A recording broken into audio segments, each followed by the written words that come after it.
Hey guys, welcome back to the channel, and LG's come to the market with something that I find quite interesting.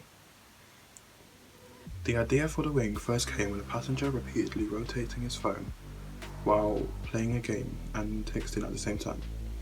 And though having separate displays would have offered many different possibilities for using two apps at once. The LG Wing was released October the 15th last year and actually came to my attention when I was watching a film called Songbird. I would recommend you kind of watch it because it's like a COVID-19 remake.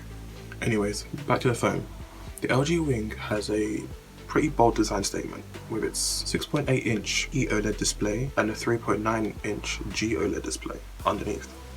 LG and the engineering that went behind the Wing is actually quite impressive. Being an edge-to-edge display gives it a true immersive feeling when you're using the device.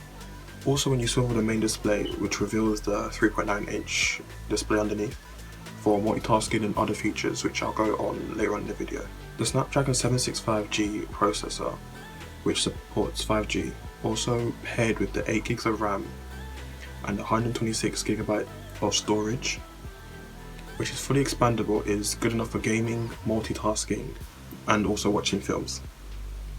With the addition of a 4000 mAh battery, which has got me through the whole day, is pretty impressive.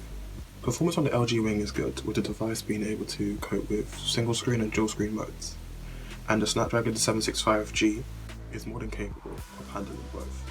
But with the 7 series Snapdragon chip, capable of fast charging with USB Type-C, Quick Charge 4.0 Plus, and wireless charging.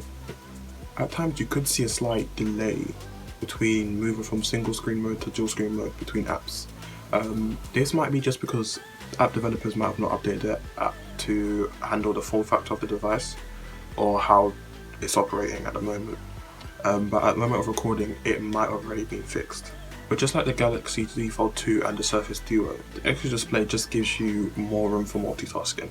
Other features of the device include a in-display fingerprint scanner, the front 32 megapixel pop-up camera, and on the rear there's a 64 megapixel wide camera and an ultra-wide 13 megapixel camera, and the other ultra-wide camera is a 12 megapixel gimbal-like camera.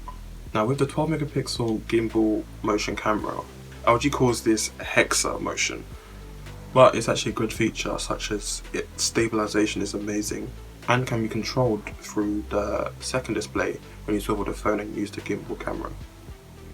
Now, with the device, there's actually one app that came to mind, and that's Quibi. The whole point of Quibi was that you could actually watch 10-minute short shows, which could be watched in landscape or portrait mode. It really was a good app until it began to fail and actually shut down. But the reason I actually mentioned Quibi was because with the LG being able to swivel from landscape to portrait, the app does that too. It would have been a great concept for the LG Wing. Now back to the LG Wing, the big question is, would you buy it? And the answer to that is yes, only if you're interested in multitasking like heavily with the full edge-to-edge display or photography and video. Now the reason I would actually say no is because the LG Wing is still very expensive right now, and I would actually recommend other phones out there such as the Galaxy S20 with a better telephoto lens, better performance, and a better ultra-wide camera. And that's it. Thank you guys for watching. Leave a like if you like the video, subscribe if you want for more content, and yeah, I'll see you guys in the next one.